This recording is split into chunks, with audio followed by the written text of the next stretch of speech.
Fui una esposa infiel, traicioné a mi marido con el vecino más querido de nuestra calle y quedé embarazada de él, creyendo que nunca me descubrirían.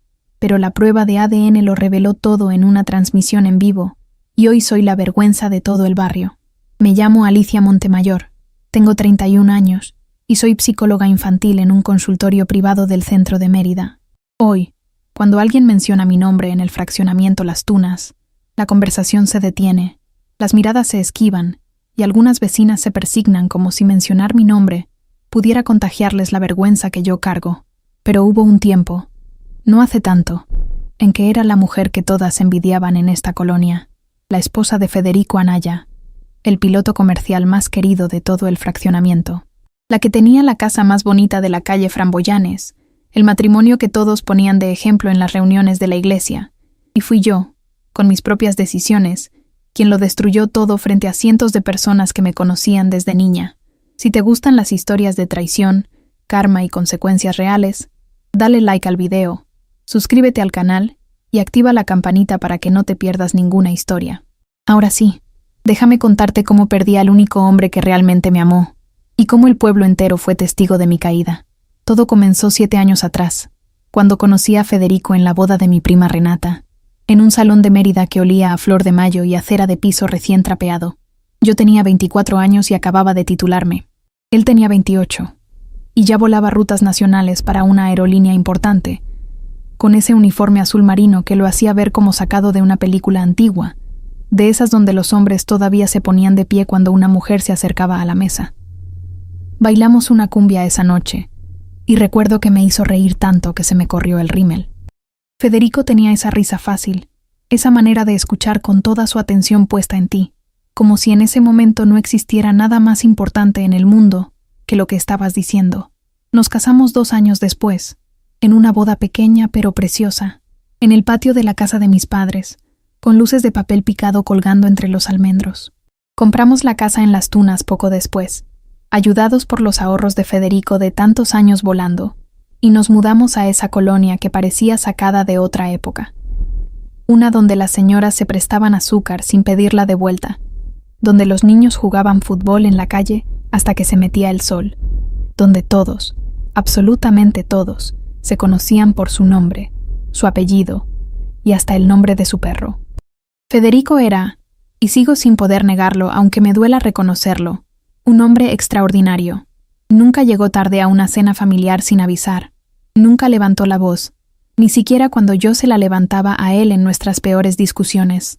Cada vez que regresaba de un vuelo largo, no importaba la hora, entraba a la casa de puntitas para no despertarme, y aún así, siempre me dejaba una nota en la mesa de la cocina, algo simple como «Te extrañé en cada capa de nubes» o «Hoy vi un atardecer y pensé en tus ojos».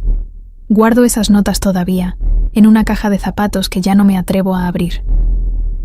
Lo que nunca imaginé es que ese hombre perfecto, ese esposo que las mujeres de la colonia señalaban como el ideal inalcanzable, guardaba un secreto que llevaba consigo desde antes de conocerme, un secreto que él nunca sintió la necesidad de compartir, porque para él ya era un capítulo cerrado, una decisión tomada mucho antes de que yo apareciera en su vida. A los 26 años, 3 antes de conocerme, a Federico le diagnosticaron una condición genética hereditaria, en un estudio de rutina que le hicieron después de que su hermano mayor, Ricardo, muriera de una enfermedad degenerativa, que los médicos determinaron era transmisible por línea paterna. El doctor le explicó, con esa frialdad clínica que a veces tienen los médicos cuando dan noticias que cambian vidas, que cualquier hijo biológico que él tuviera cargaría un riesgo significativo de desarrollar la misma condición. Federico, todavía soltero, sin planes inmediatos de familia, tomó una decisión que consideró exclusivamente suya. Se practicó una vasectomía en una clínica privada de Mérida, calladamente, sin decírselo a nadie más que a su madre, quien lloró en silencio pero respetó su decisión. Para cuando nos conocimos en la boda de mi prima, ese episodio de su vida ya llevaba 3 años cerrado en su memoria. Y aquí está la parte que más me atormenta hoy, la que repito una y otra vez en mi cabeza tratando de entender cómo pudimos llegar tan lejos sin hablarlo. Nunca, en los años de novios, nunca en los meses de planear la boda, nunca en los primeros años de casados, tocamos el tema de los hijos con seriedad. Yo asumía, como asumen tantas mujeres, que ya llegaría el momento. Él, por su parte, cargando ya la certeza médica de que ese momento jamás llegaría por la vía natural, prefirió no abrir una conversación que consideraba dolorosa y que según me confesaría después con una frialdad que todavía me quema por dentro. No quería arruinar lo que teníamos con una tristeza que ya era mía, y no tenía por qué compartir contigo hasta que fuera necesario. Hoy entiendo que ese silencio, aunque nacido de un dolor real, fue la primera grieta invisible en los cimientos de nuestro matrimonio. Pero en ese entonces yo no sabía nada. Solo sabía que los años pasaban, que mis amigas de la universidad ya tenían 2 y hasta 3 hijos, que mi madre preguntaba en cada comida dominical cuándo íbamos a darle un nietecito, y que yo, mes tras mes, revisaba calendarios y pruebas de embarazo que siempre, siempre salían negativas. Nunca sospeché nada. ¿Por qué habría de sospechar? Federico jamás usaba protección conmigo. Jamás mencionó una palabra sobre fertilidad. Nunca evadió el tema cuando mi mamá bromeaba sobre los nietos. Solo sonreía y decía, «Cuando Dios quiera, doña Marta», con esa sonrisa que ahora sé que escondía una mentira por omisión del tamaño de una montaña. Fui yo quien empezó a preocuparse. A los 29 años, después de 2 años de intentarlo sin éxito aparente, decidí ir con una ginecóloga por mi cuenta, sin decirle nada a Federico, porque en el fondo me daba vergüenza admitir que quizás el problema era mío. Me hicieron estudios exhaustivos, hormonales, ultrasonidos, hasta una histerosalpingografía que me dejó adolorida por días. Todo salió perfecto. «Usted está sanísima, señora Anaya», me dijo la doctora Ceballos, ajustándose los lentes con esa seguridad que solo dan los años de experiencia. «El problema, si lo hay, no está de su lado. Le pedí, le rogué casi, que fuéramos juntos con un especialista en fertilidad. Federico siempre encontraba una excusa, que el trabajo, que los vuelos, que démosle un poco más de tiempo. Mi amor, todo llega cuando tiene que llegar». Y yo, tonta de mí, le creía. Le creía porque confiaba en él con los ojos cerrados, porque en 7 años de relación jamás me había dado un solo motivo para dudar de su palabra. Fue en ese punto exacto de mi vida, con 31 años, un reloj biológico que sentía tic-taquear en cada célula de mi cuerpo, y un esposo que evadía cualquier conversación seria sobre el tema, cuando apareció Gael Ibarra en mi camino. Y aquí, si soy honesta conmigo misma como nunca antes lo he sido, debo admitir que el terreno para mi caída ya estaba fértil mucho antes de que él llegara. Yo solo estaba esperando una excusa, un pretexto, alguien que me hiciera sentir deseada en un momento en que me sentía, sobre todo, defectuosa. Gael tenía 29 años y vivía 2 casas más adelante de la nuestra, en la misma calle Framboyanes, desde hacía casi 5 años. Era arquitecto de interiores. Trabajaba desde un pequeño despacho que había montado en su propia casa, y era, sin exagerar, el vecino favorito de todo el fraccionamiento Las Tunas. Ayudaba a las señoras mayores a cargar sus bolsas del mercado. Organizaba la posada navideña de la colonia cada diciembre. Le arreglaba gratis los planos de la ampliación de la casa a quien se lo pidiera. Y lo más doloroso de todo, Gael y Federico eran amigos. Amigos de verdad, de esos que se prestaban la podadora, que se tomaban una cerveza los sábados por la tarde viendo el fútbol en el porche, que hablaban de aviones y de arquitectura como si fueran hermanos que la vida les hubiera dado por casualidad de vivir en la misma cuadra. Pero él todavía no sabía nada de lo que estaba a punto de suceder entre nosotros. Recuerdo con una claridad dolorosa la tarde en que todo empezó a cambiar.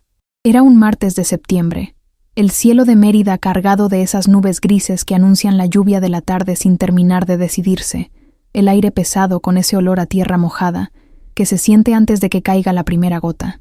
Federico llevaba 3 días fuera, en una ruta larga hacia Europa que lo tendría lejos casi una semana completa. Yo estaba sentada en el porche de mi casa, con una copa de vino que ya iba por la segunda, revisando en mi celular las fotos de mi amiga Daniela anunciando su 3er embarazo, cuando Gael cruzó la calle con una bolsa de mandado en cada mano. «¿Todo bien, Alicia?», me preguntó, deteniéndose en la reja de mi jardín. Su voz tenía ese tono cálido, genuinamente preocupado, que lo caracterizaba con todo el mundo. «Te ves seria», le expliqué, sin pensarlo demasiado, sin medir las consecuencias de abrir esa puerta, que estaba cansada de intentar, de esperar, de sentir que mi cuerpo me estaba fallando en lo único que parecía importarle a todos a mi alrededor. Gael dejó las bolsas en el piso, se sentó en el escalón de mi entrada sin que yo lo invitara, y me escuchó. Me escuchó de una manera que hacía tiempo sentía que nadie me escuchaba, ni siquiera Federico, que últimamente parecía más interesado en cambiar de tema cada vez que yo mencionaba médicos, tratamientos o la posibilidad de una fertilización asistida. A veces el cuerpo necesita que dejemos de presionarlo, me dijo Gael esa tarde, con una calma que en ese momento me pareció sabiduría, y que hoy entiendo era simplemente el inicio calculado, o quizás no tan calculado, de algo que ninguno de los dos debió permitir que creciera. Tú eres una mujer increíble, Alicia. Cualquier hombre sería afortunado de tener un hijo contigo. No dije nada. Me quedé mirando mi copa de vino, sintiendo un calor subirme por el cuello que no tenía nada que ver con el clima húmedo de septiembre. Y ahí, en ese silencio incómodo y dulce a la vez, entendí que algo peligroso acababa de despertar dentro de mí, algo que llevaba dormido mucho tiempo, esperando exactamente esa clase de atención que Federico, ocupado en su propio silencio y su propio secreto, había dejado de darme sin que yo supiera exactamente por qué. Esa noche, después de que Gael se despidiera y regresara a su casa, me quedé despierta hasta tarde, sentada en la cama vacía, mirando el techo. Pensé en Federico, en sus notas de amor guardadas en la caja de zapatos, en su risa fácil, en todo lo bueno que ese hombre representaba. Y también pensé, con una vergüenza que no fue suficiente para detenerme, en cómo se había sentido que alguien me mirara como Gael me había mirado esa tarde, como si yo no fuera una mujer rota que no podía darle un hijo a su marido, sino una mujer deseable, completa, suficiente. Si pudiera volver atrás, marcaría ese martes de septiembre como el día exacto en que debí poner distancia. Debí decirle a Gael que buscara otro momento para conversar. Debí cerrar esa puerta antes de que se convirtiera en un abismo, pero no lo hice. Y las semanas que siguieron, con Federico viajando cada vez más seguido por rutas internacionales que la aerolínea le asignaba, se convirtieron en un ensayo silencioso de acercamientos cada vez menos inocentes entre Gael y yo. Empezó con cafés en su cocina, cuando yo pasaba a pedirle prestado algún ingrediente que en realidad no necesitaba. Siguió con mensajes de texto que se extendían hasta la madrugada, primero sobre trivialidades, después sobre lo que él llamaba temas más profundos. Mis miedos, mis inseguridades, la sensación de estar fallándole a Federico sin saber exactamente en qué. Gael tenía una manera de hacerme sentir escuchada que, lo reconozco hoy con el estómago revuelto, se parecía peligrosamente a un cortejo, aunque ninguno de los dos usara jamás esa palabra. Lo que nunca imaginé es que la misma colonia que nos había visto crecer como vecinos, que había celebrado nuestras posadas juntos, que confiaba en Gael como confiaba en el aire que respiraba, se convertiría más adelante en el escenario de mi humillación más pública. Pero eso, en ese momento de finales de septiembre, con las primeras lluvias cayendo sobre el fraccionamiento Las Tunas y un vino tinto calentándome las mejillas cada tarde que Federico no estaba, todavía era un futuro que yo no podía ver venir. Merezco exactamente lo que me pasó después. Hoy lo sé con una certeza que no necesita que nadie me lo repita. Pero en ese entonces, en esas semanas de finales de septiembre y principios de octubre, solo sentía la emoción prohibida de ser vista, de ser deseada, de sentirme mujer otra vez después de meses de sentirme solamente un cuerpo que fallaba en su función más básica. Federico regresó de su vuelo un jueves por la noche, cansado, con esa sonrisa cansada de siempre, y me trajo un pequeño frasco de perfume francés que había comprado en su escala de París. Para la mujer más paciente del mundo, me dijo besándome la frente, y yo, con el corazón latiéndome de una manera que no sabría explicar entonces, lo abracé fuerte, sintiendo una culpa que ya empezaba a instalarse en mi pecho como una piedra, mientras en mi teléfono, silenciado dentro de mi bolsa, brillaba un mensaje de Gael que decía: «Te veo mañana en el café de siempre. Cuídate mucho esta noche». No contesté ese mensaje frente a Federico. Lo guardé, como guardaría tantos otros en las semanas siguientes, en ese rincón de mi conciencia donde había decidido, sin decirlo en voz alta, ni siquiera para mí misma, que aquello que estaba empezando con Gael Ibarra no contaba todavía como una traición. Me convencí de que solo era amistad, apoyo, comprensión entre dos personas que se entendían. Hoy sé que esa fue la primera de muchas mentiras que me conté a mí misma esa temporada. Mentiras que necesité para poder seguir mirándome al espejo cada mañana, mientras la distancia entre lo que decía ser y lo que realmente estaba haciendo se hacía cada vez más grande. Octubre en Mérida tiene un calor distinto al de cualquier otro mes. No es el calor seco y brutal de mayo, sino uno más húmedo, pegajoso, que se te mete entre la ropa y te hace sentir que cargas encima una manta invisible. Recuerdo ese octubre en particular porque fue el mes en que dejé de reconocerme a mí misma en el espejo del baño cada mañana, aunque en ese entonces todavía me negaba a admitirlo.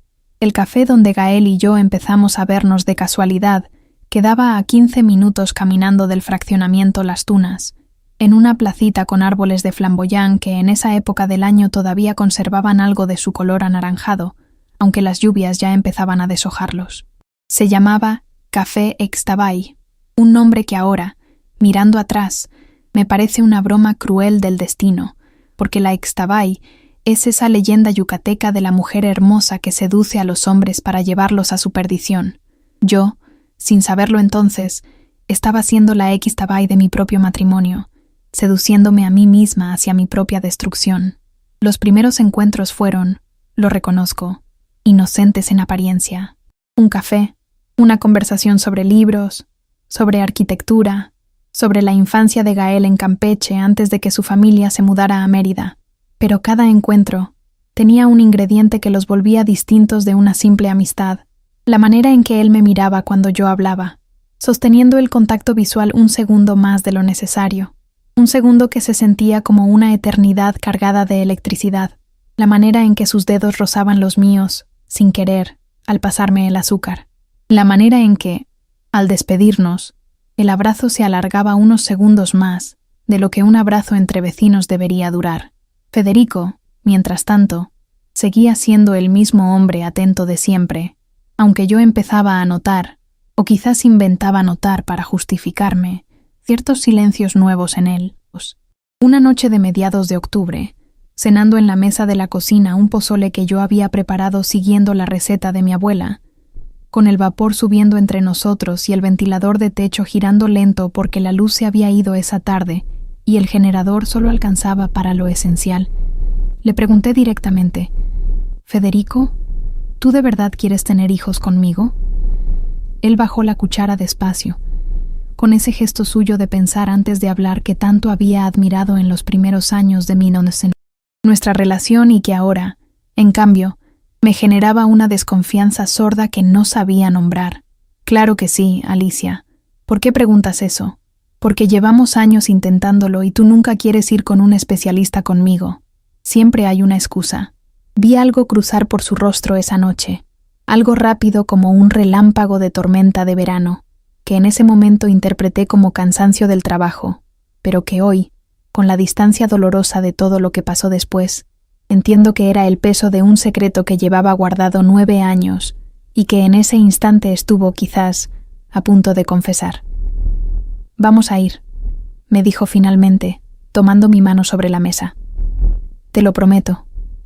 En cuanto termine esta temporada de vuelos pesados, vamos con quien tú quieras». Le creí, y al mismo tiempo, en una parte de mí que no quiero reconocer pero que fue real, sentí una especie de alivio perverso de que la promesa se pospusiera, porque una parte de mí, la parte oscura que empezaba a crecer sin que yo la controlara, ya no quería que un médico interviniera para revelar de qué lado estaba el problema. Ya me había, sin decírmelo con esas palabras exactas, empezado a plantear una posibilidad que meses atrás me habría parecido impensable. Fue mi comadre Yolanda quien, sin saberlo, terminó de empujarme hacia el precipicio. Yolanda Cetina vivía a la vuelta de la esquina, en la calle de los Tulipanes, y era la clase de amiga que decía las verdades sin anestesia, aunque duelan. Nos conocíamos desde la preparatoria, y ella había sido testigo de honor en mi boda con Federico. Una tarde de finales de octubre, mientras tomábamos horchata en su terraza y sus 2 hijos jugaban a perseguir a un perro callejero en el jardín, Yolanda me dijo algo que se me quedó clavado como una astilla. «Alicia, tú te mereces ser mamá. Eres la mejor con los niños de todo el consultorio donde trabajas. Todos lo dicen. Si Federico no puede dártelo, quizás la vida te lo va a dar por otro lado. y no tiene nada de malo aceptarlo. No le pregunté qué quería decir exactamente con eso. No necesitaba preguntarlo. Ella no sabía nada de Gael en ese momento. Se lo juro, pero sus palabras cayeron sobre una herida que ya estaba abierta, y en lugar de hacerme reflexionar sobre lo peligroso de mis pensamientos, los validaron. Salí de esa terraza con la horchata todavía en la boca, y una idea formándose en mi cabeza que no me atrevía a nombrar en voz alta, ni siquiera dentro de mi propia mente.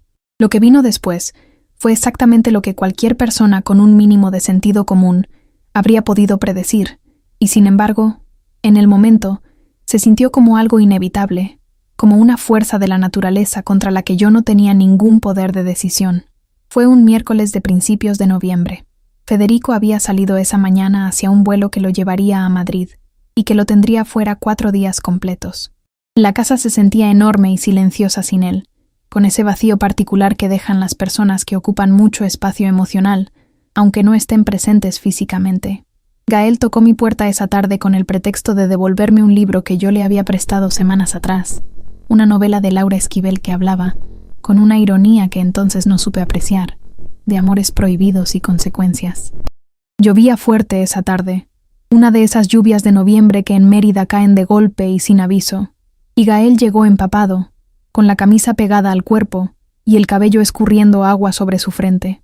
Lo dejé pasar.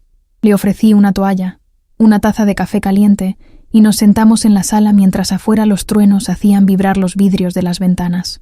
La casa olía a lluvia mezclada con el café recién hecho, un olor que hasta el día de hoy, cuando llueve fuerte, me regresa a ese momento con una náusea instantánea de vergüenza. Hablamos de nada en particular al principio, del libro, del clima, de una fuga de agua que Gael había notado en el techo de su cochera, pero había un silencio distinto entre nosotros esa tarde, una tensión que ambos sentíamos y que ninguno se atrevía a nombrar. ¿Fue él quien acortó la distancia entre nosotros en el sillón? ¿O fui yo? Honestamente, después de tanto tiempo, ya no sabría decir con precisión quién dio el primer paso, y quizás esa ambigüedad es también una manera cobarde de repartir la culpa que me pertenece enteramente a mí. Lo que sí recuerdo con una claridad que me quema es la sensación de sus manos tomando las mías, la manera en que me miró antes de acercarse, como pidiendo un permiso silencioso que yo, con solo sostenerle la mirada sin apartarme, le concedí. Sus labios sabían a café y a lluvia. Sentí un escalofrío que me recorrió desde la nuca hasta la punta de los dedos de los pies. Una mezcla de adrenalina y pánico y deseo que no había sentido en años. Quizás nunca de esa forma tan intensa, ni siquiera con Federico en nuestros primeros meses de noviazgo. Y en medio de ese torbellino de sensaciones, una vocecita diminuta y clara en el fondo de mi cabeza me decía, con toda la claridad del mundo, «Esto está mal, Alicia. Esto está muy mal. Federico está volando ahora mismo pensando en ti, confiando en ti». No la escuché. O la escuché y decidí callarla, que es todavía peor. Me odié mientras me entregaba a Gael esa tarde de lluvia en mi propia sala, en el sillón donde Federico y yo habíamos visto tantas películas juntos, donde habíamos hecho planes de vacaciones que nunca tomamos, donde él me había abrazado tantas noches después de un vuelo pesado. Me odié, y aún así, cuando Gael se fue esa noche, ya de madrugada, con la lluvia todavía cayendo afuera, supe con una certeza aterradora que lo volvería a hacer, y lo volvía a hacer al día siguiente. Las semanas que siguieron se convirtieron en una rutina doble que hoy, mirándola desde fuera, me parece casi imposible de haber sostenido sin que nadie se diera cuenta. Por las mañanas, atendía a mis pacientes en el consultorio, niños de 7, 8, 9 años con problemas de ansiedad, con dificultades de aprendizaje, con padres divorciados que no sabían cómo explicarles la separación, y yo, que me pasaba el día entero, ayudando a esos niños a entender la importancia de la honestidad y la confianza, regresaba a mi casa por las tardes, a mentirle a mi propio esposo con una naturalidad que todavía hoy me revuelve el estómago. Aprendí a borrar mensajes. Aprendí a cambiar el nombre de contacto de Gael en mi celular por Doctora Ceballos, mi ginecóloga, para que si Federico alguna vez veía la pantalla de reojo, no sospechara nada. Aprendí a programar mis salidas al súper, al gimnasio, a la casa de mi mamá, calculando siempre un margen de tiempo extra para poder ver a Gael sin levantar sospechas. Me aprendí de memoria la rutina completa, el trayecto exacto de 8 minutos caminando desde mi casa hasta la suya por la calle de atrás, evitando pasar frente a la casa de doña Cristina, la vecina más chismosa de todo Las Tunas, que tenía la costumbre de sentarse en su porche todas las tardes con un abanico de palma, vigilando cada movimiento de la calle como si fuera su trabajo de tiempo completo. Federico seguía sin sospechar nada, o al menos eso creía yo entonces. Regresaba de sus vuelos con la misma ternura de siempre. Me traía regalos pequeños de sus escalas internacionales. Me abrazaba por las noches mientras dormíamos, sin saber que esas mismas manos que lo abrazaban de vuelta habían estado, horas antes, entrelazadas con las de otro hombre a 2 casas de distancia. Lo que nunca imaginé es que la culpa, en lugar de detenerme, se convirtió en un combustible extraño que alimentaba la intensidad de lo que sentía con Gael. Cada vez que me sentaba frente a Federico en la mesa, viéndolo contarme anécdotas de sus vuelos con esa emoción genuina de niño que nunca perdió por su trabajo, sentía una punzada de vergüenza tan fuerte que se me cerraba la garganta. Y sin embargo, esa misma noche, cuando él se dormía después de hacerme el amor con la ternura de siempre, yo me quedaba despierta pensando en Gael, comparando, preguntándome si esto que sentía era amor de verdad o solamente la novedad prohibida de lo que no debía tener. Diciembre llegó con las posadas de la colonia, esas fiestas que Gael mismo organizaba cada año con un entusiasmo que contagiaba a todo el fraccionamiento Las Tunas. Recuerdo particularmente la posada del 18 de diciembre, en la calle principal cerrada al tráfico, con luces navideñas colgadas de poste a poste, el aroma dulzón del ponche de frutas hirviendo en ollas gigantes, la piñata en forma de estrella colgando de una cuerda entre 2 árboles de framboyán. Federico cantaba las letanías con una voz desafinada pero llena de alegría, con el brazo alrededor de mis hombros, saludando a cada vecino por su nombre, preguntando por la salud de la abuela de fulano, felicitando al hijo de Mengano por su graduación. Y a unos metros de distancia, Gael repartía vasos de ponche a los niños, riendo con ellos, ajeno en apariencia a la doble vida que ambos sosteníamos.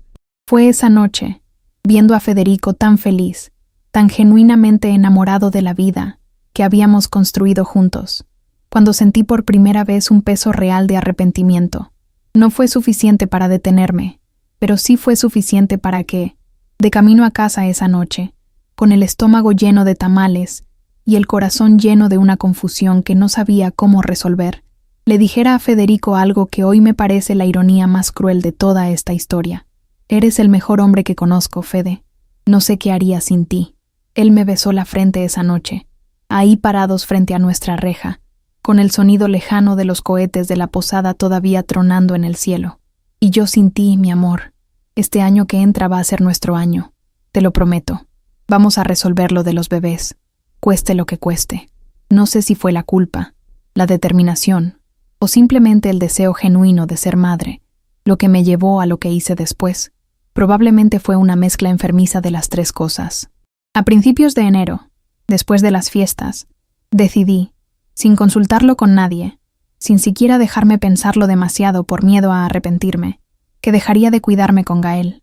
No fue una decisión que tomé de golpe, sino una idea que fue creciendo durante semanas, alimentada por cada comentario de mi madre sobre nietos, cada foto de embarazo de mis amigas en redes sociales, cada revisión con la doctora Ceballos que confirmaba, una y otra vez, que mi cuerpo estaba perfectamente sano y listo para concebir. Racionalicé la decisión de una manera que hoy me avergüenza profundamente. Me dije a mí misma que Federico y yo llevábamos años intentando tener un hijo sin protección, así que técnicamente no estaría haciendo nada diferente a lo que ya hacíamos como matrimonio. Me dije que si me embarazaba, sería una señal de que la vida quería darme esa bendición de la manera que fuera, sin importar de quién fuera biológicamente el hijo. Me dije que Federico jamás lo sabría, que criaría a ese hijo como suyo, que lo amaría con la misma intensidad con la que amaba a Federico, y que esa mentira, aunque enorme, sería una mentira piadosa que le ahorraría a mi esposo el dolor de saber que el problema, después de todo, quizás había sido suyo. Nunca se me ocurrió, ni por un segundo, que el problema en realidad sí era de Federico, pero no de la manera en que yo imaginaba. Nunca sospeché que existiera una vasectomía. ¿Por qué habría de sospecharlo? Federico jamás me dio ninguna señal, ningún indicio, ninguna pista que me hiciera pensar en esa dirección.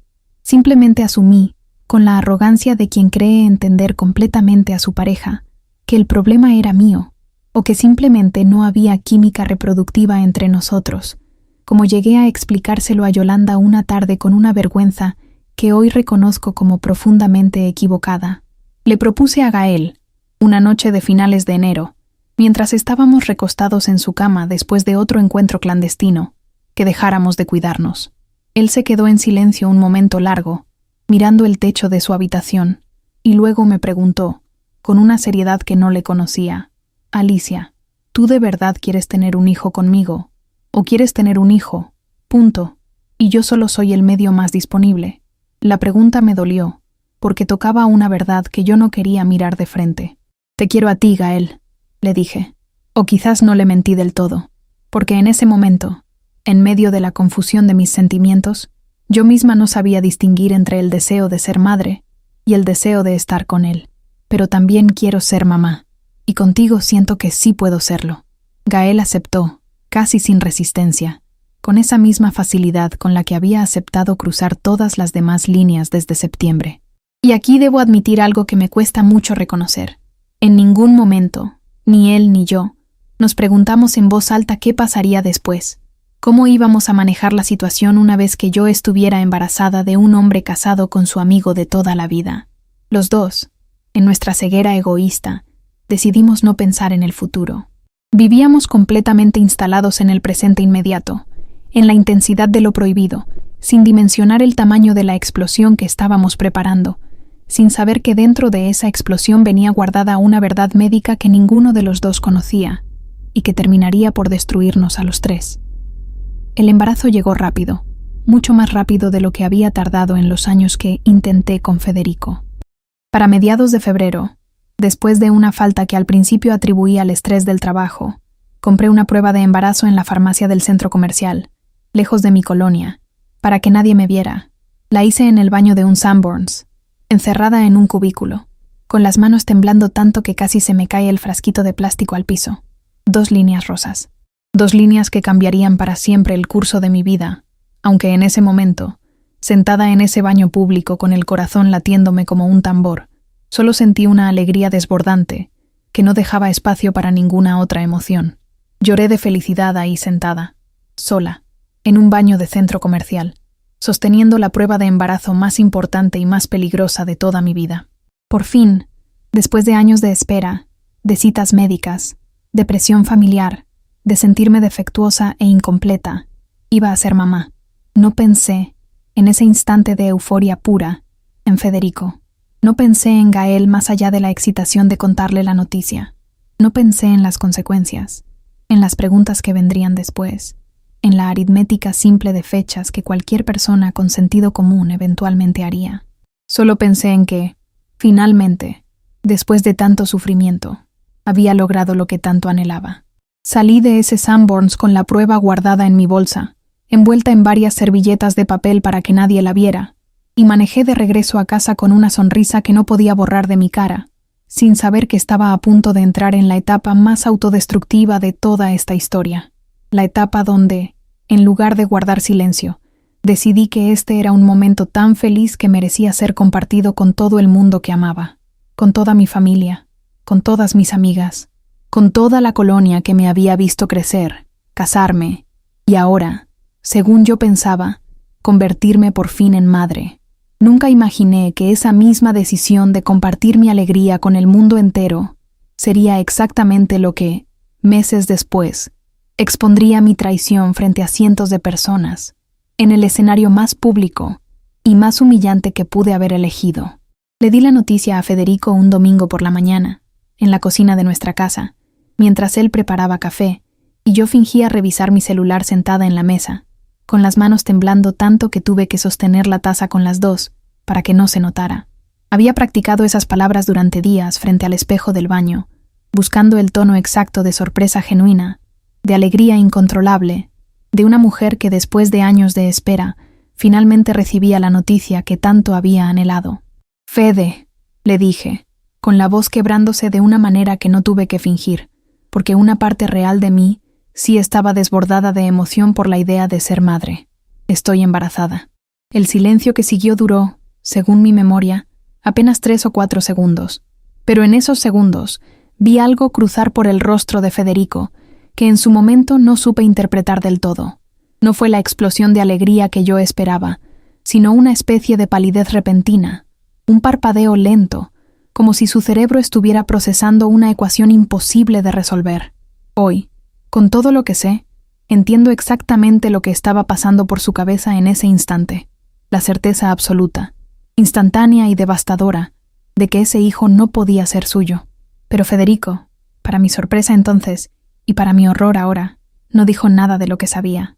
Cruzó la cocina en 2 zancadas, me levantó de la silla y me abrazó con una fuerza que casi me saca el aire, hundiendo su cara en mi cuello. Dios mío, Alicia, por fin, mi amor. Sentí algo húmedo contra mi piel, y me tomó un momento entender que Federico estaba llorando. Lloraba, y yo, como la peor de las traidoras, interpreté esas lágrimas como lágrimas de felicidad, cuando en realidad eran lágrimas de un hombre que en ese preciso instante estaba enterrando, en silencio, la certeza de que su esposa lo había engañado. Hoy entiendo que Federico tomó, en esos segundos de abrazo, una decisión que cambiaría el rumbo de todo lo que vendría después. Pudo haberme confrontado ahí mismo, en esa cocina, un domingo cualquiera de marzo. Pudo haber sacado el tema de su vasectomía de una vez, terminar el matrimonio en privado, ahorrarnos a ambos la humillación pública que se avecinaba. Pero Federico, con esa calma metódica que lo caracterizaba, con esa misma disciplina que lo hacía revisar cada instrumento de la cabina antes de cada despegue, decidió esperar, decidió observar. Decidió, supongo, entender primero la dimensión completa de la mentira antes de actuar, y quizás, también, permitir que yo cavara mi propia tumba con mis propias manos, publicando al mundo entero una noticia que él sabía, con una certeza médica irrefutable, que era falsa. Los meses que siguieron a esa conversación en la cocina fueron, en retrospectiva, los más extraños de todo mi matrimonio, aunque en el momento no lo percibí así porque estaba completamente absorbida en la burbuja feliz de mi embarazo. Federico se volvió, si cabe, todavía más atento conmigo. Me acompañaba a cada cita con la doctora Ceballos, preguntaba con genuino interés por cada estudio, cada ultrasonido, cada semana de desarrollo. Compró un Moisés antiguo que había pertenecido a su abuela y lo restauró él mismo en su tiempo libre, lijándolo con paciencia en el patio trasero mientras yo lo observaba desde la ventana de la cocina, sintiendo una ternura y una culpa que competían por el mismo espacio en mi pecho. Lo que nunca imaginé es que durante esos mismos meses, Federico hacía algo completamente distinto en secreto. Contactó a la clínica privada donde se había practicado la vasectomía 9 años atrás. Solicitó una copia certificada de su expediente médico completo, incluyendo la fecha exacta del procedimiento, el nombre del urólogo que lo atendió y el estudio genético que había motivado la decisión. Guardó esos documentos en una carpeta que escondió en su despacho de la aerolínea, en un casillero al que solo él tenía acceso, esperando el momento en que esa evidencia se volviera necesaria. Mi comadre Yolanda fue la primera en notar algo que a mí, en mi ceguera absoluta, se me había pasado por completo. Una tarde de mayo, ya con 5 meses de embarazo, y una pancita que empezaba a notarse bajo mis vestidos holgados, ella me dijo, mientras tomábamos agua de horchata en su cocina: Alicia, ¿tú sabes desde cuándo se conocen Federico y Gael? Desde que nos mudamos a Las Tunas. ¿Por qué? Porque Gael me contó una vez, hace años, en una posada, que él y Federico eran como hermanos. Y ahorita que estás embarazada, no sé, algo no me cuadra. Sentí que el mundo se detenía por un segundo, pero recuperé la compostura con una habilidad que hoy me asusta de mí misma. No sé de qué hablas, Jolie. Estás imaginando cosas. Ella no insistió, pero desde ese día empecé a notar algo distinto en su mirada cuando me visitaba, una distancia sutil, una precaución en sus palabras, como si estuviera empezando a atar cabos que yo, con toda mi soberbia, creía haber escondido perfectamente. Fue en junio, con 6 meses de embarazo ya evidentes, cuando decidí hacer lo que consideré el anuncio más hermoso de mi vida. Quería compartir la noticia no solo con mi familia cercana, sino con todo el mundo que me conocía, mis compañeras de la universidad, mis colegas del consultorio, las señoras de la iglesia de San Juan Bautista, donde mi familia había asistido por generaciones, y por supuesto, toda la gente del fraccionamiento Las Tunas que me había visto crecer y casarme. Organicé una sesión de fotos con una fotógrafa local en un jardín botánico a las afueras de Mérida, con la luz dorada del atardecer filtrándose entre las hojas de las palmeras, yo vestida de blanco con las manos sobre mi vientre abultado, sonriendo con una felicidad que en las fotografías se ve completamente genuina, porque lo era. Publiqué la foto un viernes por la noche en mi Facebook, con un texto que hoy, releído con la distancia del tiempo, me parece la ironía más cruel que jamás haya escrito. Después de años de espera, de lágrimas, de oraciones, Dios nos está regalando la bendición más grande de nuestras vidas. Federico y yo no podríamos estar más felices de anunciarles que en octubre conoceremos a nuestro primer hijo. Gracias a todos los que nos acompañaron en este camino de espera. El amor siempre encuentra la manera. Etiqueté a Federico en la publicación. Etiqueté a mi madre, a mis suegros, a Yolanda, a decenas de primos y amigos. La publicación explotó de comentarios en cuestión de minutos. Corazones, felicitaciones, emojis de bebés, mensajes de mis excompañeras de la universidad que hacía años no hablaban conmigo. Doña Cristina, la vecina chismosa de Las Tunas, comentó: «Por fin, mija, se los tenían bien merecido, Federico es un santo», con 15 likes debajo. Mi propia madre escribió, con su torpeza habitual para las redes sociales, un párrafo entero sobre lo orgullosa que estaba de mí, sobre cómo siempre supo que este día llegaría. Gael, con una imprudencia que hoy entiendo, era también una forma retorcida de querer ser parte de ese momento, aunque fuera desde las sombras, le dio like a la publicación apenas 20 minutos después de que la subí. Un simple corazón, invisible entre los cientos de reacciones, pero que, como descubriría después, alguien sí notó. Federico no comentó nada esa noche, no compartió la publicación, no escribió ningún mensaje emotivo como hacían todos los demás. Simplemente, cuando llegué a la recámara esa noche, lo encontré sentado en el borde de la cama, con su celular en la mano, mirando algo en la pantalla con una expresión que no logré descifrar en ese momento. «¿Todo bien, Fede?», le pregunté. «Todo perfecto», me contestó, guardando el teléfono y apagando la luz. Lo que yo no sabía es que Federico, esa misma noche, había terminado de armar completamente el rompecabezas. Había revisado mentalmente las fechas.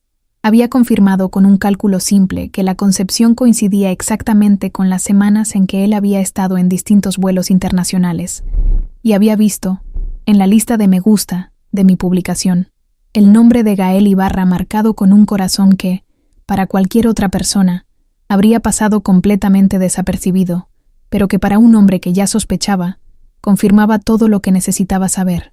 Durante las 2 semanas siguientes, Federico se comportó con una normalidad tan perfecta que hoy, en retrospectiva, me parece una actuación digna de un actor profesional.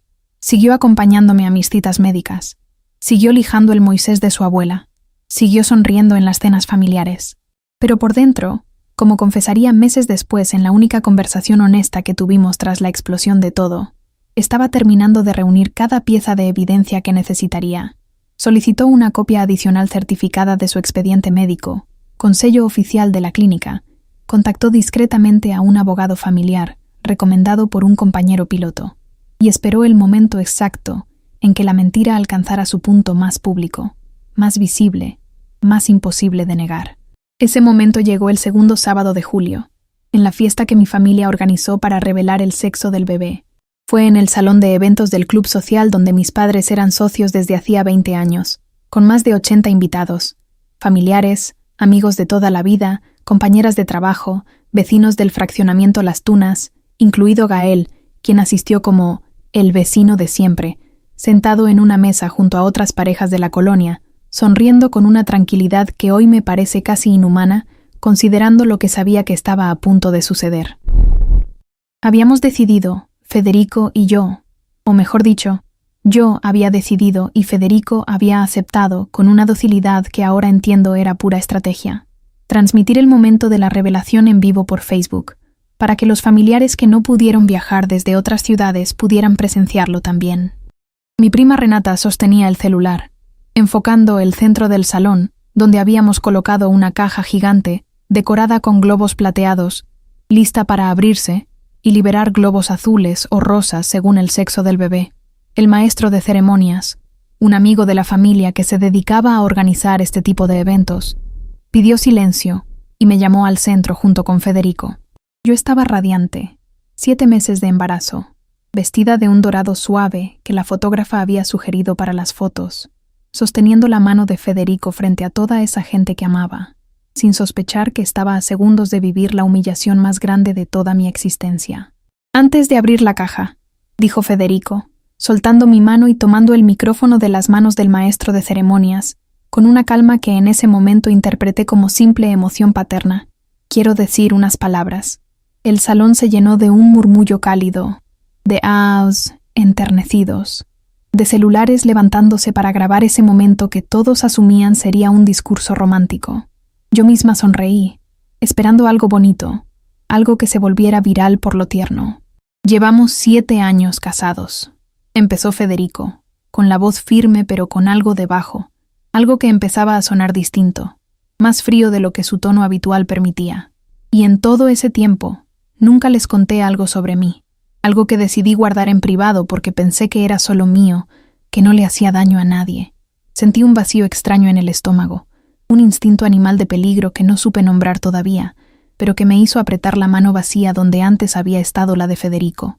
«Hace 9 años, antes de conocer a Alicia, me hice una vasectomía», continuó él, sacando de su saco un sobre que reconocí de inmediato como el mismo tipo de documento oficial que había visto meses atrás sobre nuestra cama sin entender qué era. «Por razones médicas, genéticas, que mi familia conoce bien. Aquí tengo el certificado, con fecha, con el nombre del médico, con el sello de la clínica. Cualquiera que quiera verificarlo, aquí está». El silencio que cayó sobre el salón fue absoluto. 80 personas, incluidos mis padres, mis suegros, mi comadre Yolanda, y Gael Ibarra sentado en su mesa con el tenedor congelado a medio camino de su boca, entendieron en el mismo instante exacto lo que yo tardé un par de segundos adicionales en procesar, que el hijo que yo cargaba en el vientre, frente a todos, transmitido en vivo por Facebook para cientos de espectadores más que veían desde sus casas, no podía ser, biológicamente, de Federico Anaya. «No sé quién es el padre de ese bebé», dijo Federico, con la voz ahora quebrándose, mirándome directamente a los ojos con una mezcla de dolor y humillación que jamás olvidaré. «Pero sé que no soy yo, y creo que todos aquí merecen saber la verdad antes de seguir festejando una mentira». Lo que pasó en los minutos siguientes se ha vuelto, con el tiempo, un recuerdo fragmentado, como si mi cerebro se hubiera negado a procesar la totalidad de la escena de una sola vez para protegerme del colapso completo. Recuerdo los gritos de mi madre. Recuerdo a mi padre levantándose de su silla con una furia que jamás le había visto. Recuerdo, con una claridad brutal que nunca podré borrar, la mirada de todos los invitados girándose lentamente hacia la mesa donde estaba Gael, quien se había puesto pálido como el papel, con las manos temblando sobre la mesa, sin poder sostener la mirada de nadie. «¿Gael?», preguntó alguien desde el fondo del salón, una de las señoras de la colonia, con una incredulidad que se transformó rápidamente en indignación. ¿Fue Gael? Y ahí, en ese instante exacto, transmitido en vivo para cientos de personas conectadas desde sus casas, comentando en tiempo real con emojis de sorpresa y mensajes de indignación que se acumulaban más rápido de lo que cualquiera podía leer, mi vida como la conocía terminó completamente. No voy a fingir que recuerdo con exactitud cada palabra que se dijo esa noche. Recuerdo que mi hermano tuvo que sostener a Gael para evitar que uno de mis tíos, fuera de sí por la rabia, le rompiera la cara ahí mismo frente a todos. Recuerdo a mi madre llorando de una manera que nunca antes había escuchado, un llanto de vergüenza más que de tristeza, un llanto de una mujer que sentía que su apellido acababa de mancharse frente a toda la sociedad que conocía. Recuerdo a Federico saliendo del salón sin decir una palabra más, sin mirarme, dejando el sobre con el certificado médico sobre la mesa del centro, junto a la caja de globos que nadie más volvió a mencionar esa noche. Los días que siguieron a esa fiesta fueron una sucesión de humillaciones que se multiplicaban por cada canal posible. La transmisión en vivo, que había alcanzado casi 400 personas conectadas en tiempo real, quedó guardada automáticamente en mi perfil de Facebook durante casi 12 horas antes de que alguien de mi familia lograra eliminarla, tiempo suficiente para que decenas de personas la descargaran y la compartieran en grupos de WhatsApp de toda la colonia. de la iglesia, de mi antigua universidad. Mi nombre se volvió, durante esas semanas, sinónimo de escándalo, en un pueblo donde las noticias viajan más rápido que cualquier red social. En términos legales, lo que siguió fue un proceso que, aunque doloroso, resultó jurídicamente sencillo de resolver precisamente porque la evidencia era irrefutable. Como Federico y yo, estábamos casados bajo el régimen de sociedad conyugal reconocido en el Código Civil del Estado de Yucatán, y como el niño había nacido dentro del matrimonio, la ley establecía inicialmente una presunción de paternidad a favor de Federico, la llamada presunción Pateris esquem nuptiae demonstrant, que protege a los hijos nacidos dentro de una unión matrimonial. Pero esa misma ley contempla, con toda claridad, el derecho del esposo a impugnar esa paternidad cuando existe una causa justificada y presentar una acción de desconocimiento de paternidad ante el juzgado familiar correspondiente. Federico, asesorado por el abogado que había contactado meses atrás, presentó la demanda apenas 2 semanas después de la fiesta, acompañada del certificado médico de su vasectomía, el expediente clínico completo y una solicitud de prueba pericial de ADN que el juzgado ordenó realizar tanto a él como al menor una vez nacido. El resultado, como era de esperarse, confirmó una probabilidad de exclusión de paternidad biológica del 100% respecto a Federico. Con esa prueba pericial en mano, el juez resolvió a favor del desconocimiento de paternidad solicitado, liberando legalmente a Federico de cualquier obligación filial, alimentaria o patrimonial respecto al menor, y estableciendo, mediante los mecanismos correspondientes del propio proceso familiar, la posibilidad de que se reconociera legalmente la paternidad biológica de Gael, con las obligaciones de pensión alimenticia que de ahí se derivan conforme a la ley. Paralelamente, Federico inició el proceso de divorcio, que en Yucatán, al ser un estado que contempla el divorcio incausado, no requirió que se demostrara la infidelidad como causal legal para disolver el matrimonio, aunque en la práctica social de la colonia, todos sabían perfectamente la razón real detrás de la separación. La disolución del vínculo matrimonial procedió con relativa rapidez, y en la división de bienes conyugales, aunque la casa de la calle Framboyanes había sido adquirida durante el matrimonio, y en principio correspondería dividirse, Federico logró, mediante negociación con mi propio abogado, que yo aceptara ceder mi parte a cambio de una liquidación menor, principalmente porque yo, devastada y avergonzada, ya no quería seguir viviendo en esa casa, en esa calle, en esa colonia donde cada vecino conocía cada detalle de mi humillación. Gael, por su parte, enfrentó su propia versión del colapso. La demanda de reconocimiento de paternidad y pensión alimenticia procedió sin mayor complicación legal, una vez confirmada la prueba de ADN, obligándolo a asumir una responsabilidad económica y legal que jamás había planeado ni deseado asumir de esa manera tan pública y tan forzada.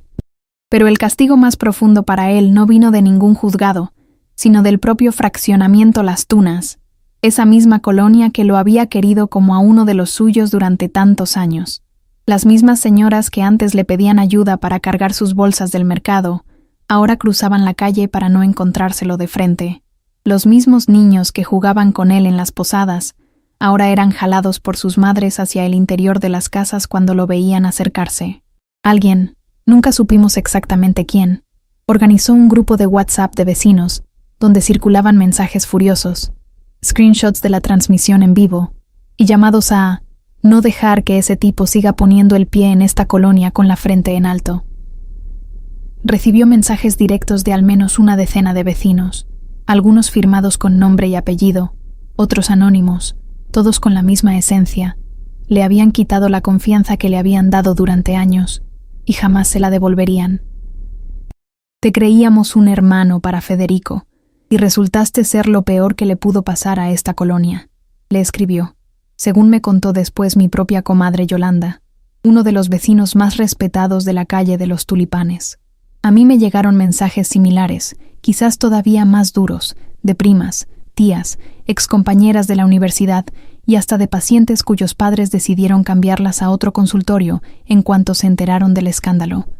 Mi propia madre, en un mensaje de voz que guardo hasta hoy sin poder borrarlo, ni volver a escucharlo completo, me dijo entre sollozos que jamás pensó que viviría para ver a una hija suya, convertida en la vergüenza de toda la familia, que le costaba trabajo salir a la calle sin sentir las miradas de las vecinas, que había arruinado no solo mi vida, sino también la reputación de todos los que llevábamos el apellido Montemayor. Federico se mudó pocos meses después a Cancún, donde la aerolínea le ofreció una base de operaciones distinta, lejos de Mérida, lejos de la calle Framboyanes, lejos de todo lo que le recordara los años que había compartido conmigo. Supe, porque en un pueblo como el nuestro, las noticias siempre encuentran la manera de llegar, que rehizo su vida un par de años después, con una sobrecargo de la misma aerolínea, y que finalmente, mediante adopción, logró formar la familia que tanto había querido, con una mujer que sí sabía desde el principio, con toda claridad y honestidad, la condición médica de Federico. Yo me quedé en Mérida, aunque tuve que mudarme del fraccionamiento Las Tunas a un departamento pequeño en otra colonia, lejos de la vida que había construido durante años. Crío a mi hijo, ahora con el apellido de Gael reconocido legalmente, en medio de una soledad que nadie más que yo misma provocó. Gael y yo lo intentamos, brevemente, formar algo parecido a una familia después de todo el escándalo, pero descubrimos, con el tiempo, que lo que habíamos compartido en la clandestinidad no sobrevivía a la luz del día, ni al peso de la culpa compartida. Hoy apenas nos hablamos, únicamente lo necesario para coordinar lo relacionado con nuestro hijo, sin ningún rastro de aquella conexión que alguna vez sentí tan intensa. Hoy entiendo que merezco exactamente lo que me pasó. No hay ninguna excusa, ninguna justificación de desesperación por ser madre, ninguna soledad emocional, que hubiera valido la pena para destruir de esa manera al hombre más honesto y dedicado que he conocido en mi vida. Federico no merecía cargar en silencio, durante meses, la certeza de mi traición mientras yo sonreía en fotografías de embarazo. Y aunque él eligió esperar, planear, exponerme de la manera más pública y devastadora posible, no puedo culparlo por ello. Yo le di, con mis propias decisiones, cada arma que usó para destruirme frente a todo el mundo que alguna vez me quiso. Si pudiera volver atrás, le habría insistido en ir juntos con un especialista desde el primer año que intentamos, sin éxito. Habría exigido una respuesta clara antes de dejar que la desesperación me llevara a los brazos de un hombre que jamás debió ser una opción. Pero no puedo volver atrás. Solo puedo vivir, día tras día, con las consecuencias de una mentira que yo misma decidí anunciarle al mundo entero, sin saber que ese mismo mundo terminaría siendo testigo de mi caída más humillante. Déjame tu opinión en los comentarios. ¿Crees que merezco una segunda oportunidad? Yo creo que no. Dale like si llegaste hasta aquí y suscríbete para recibir nuevas historias cada semana. Hasta la próxima.